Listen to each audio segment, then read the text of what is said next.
Hello అండి, అందరు ఎలా ఉన్నారు? ఈరోజు ఏంటంటే మేము పొలంలో పిఎండిఎస్ విత్తనాలు చల్లడానికి వచ్చాము. ఎందుకంటే భూమికి ఒక మంచి బలాన్ని ఇస్తుందన్నమాట ఈ విత్తనాలు చల్లడం వల్ల. సో దాంట్లో ఏంటంటే ఒక 30 రకాల విత్తనాల దాకా ఉన్నాయి.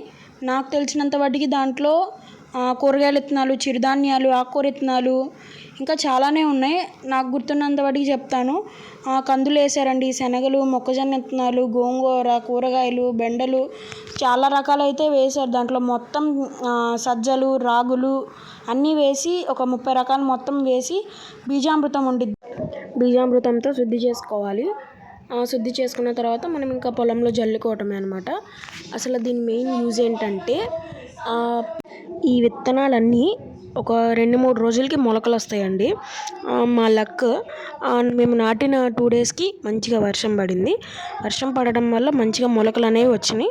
తర్వాత ఆ మొలకల్ని మనం ఏం చేయాలంటే రోటావేటరీ ఏం చేసేసుకోవాలి. ఏం చేసుకున్న తర్వాత వాటిల్ని మనం ఏ విత్తనం అయితే నాటుకోవాలనుకున్నామో ఆ విత్తనం నాటుకుంటే ఇవన్నీ మనం జల్లిన విత్తనాలన్నీ మొక్కకి చాలా బలాన్ని ఇస్తాయి, విత్తనానికి చాలా బలాన్ని ఇస్తాయి అన్నమాట. సో మేమే కాదు చాలామంది ఇది చేస్తారు. అండ్ ఇది ప్రకృతి వ్యవసాయంలో ఐ థింక్ ఇది ఒక పార్ట్. అంటే నాకు మేము ఏమేమి విత్తనాలు నాటుతున్నాము అవి కూడా నేను చూపిస్తాను. సో ఇక్కడైతే మేము మొత్తం ఆ రోజు పొలం అంతా చల్లేసాం. మాకు మినిమం 2 hours పట్టిందండి చల్లడానికి. సో మా తాతయ్య, మా బ్రదర్ చల్లారనమాట.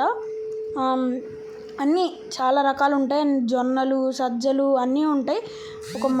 ఒక బేబీ ఫుడ్ ఎంత ఇంప్రూవ్మెంట్ ఇస్తుందో ఈ పొలానికి అది అంత మంచిగా ఉంటుంది. భూమి అడుగున మొక్కకి బాగా బలాన్ని ఇస్తుంది అనమాట మనం మొక్క నాటిన తర్వాత.